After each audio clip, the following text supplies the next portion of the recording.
Hello बच्चों, आइए प्रश्न को देखते हैं। यदि ए सदिश दे रखा है 2 i cap minus 5 j cap plus 8 k cap, b सदिश दे रखा है i cap minus 3 j cap minus k cap और इसी तरह सी सदिश दे रखा है minus 3 i cap plus 2 j cap minus k cap, तो हमें ए सदिश प्लस बी सदिश प्लस सी सदिश का परिमाण ज्ञात करना है। प्रश्न को हल करने से पहले इसकी मुख्य अवधारणा के बारे में चर्चा कर लेते हैं। मुख्य अवधारणा, तो यहाँ पे देखिए सबसे पहले तो मैं किसी भी सदिश का परिमाण निकालना बताता हूँ।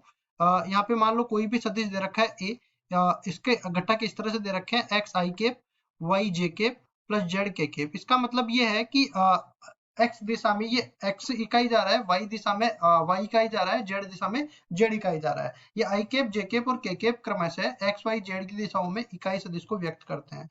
अब देखो मान लो मेरे को इसका परिमाण या इसका मापांक निकालना है, तो ये बराबर हो जाता है आई कैप के गुणांक का वर्ग प्लस जे कैप के गुणांक का वर्ग प्लस के कैप के गुणांक का वर्ग और पूरे का वर्गमूल।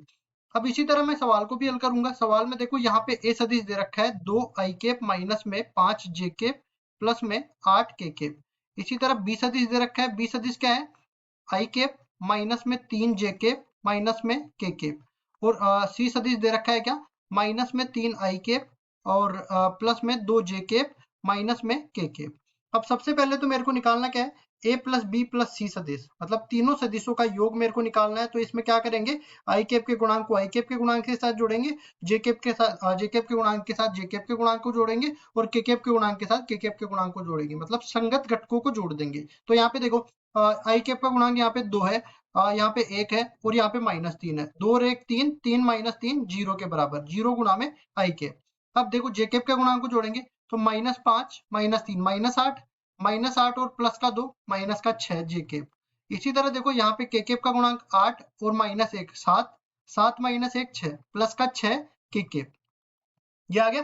अब इसको सही तरीके से मैं लिख देता हूँ। देखो पहले तो ए सदिश प्लस बी सदिश प्लस सी सदिश किसके बराबर आ गया -6 जे केप और प्लस में 6 के केप। आई केप का गुणांक यहाँ पे नहीं है तो उसको लिखा नहीं। अब देखो इसका परिमाण याद करना है तो इधर कर लेते हैं हम लोग।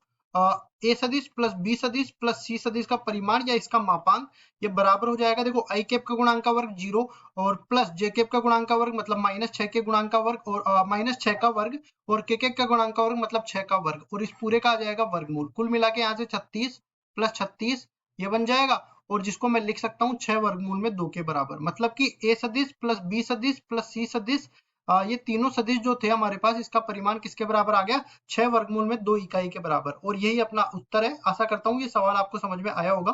धन्यवाद।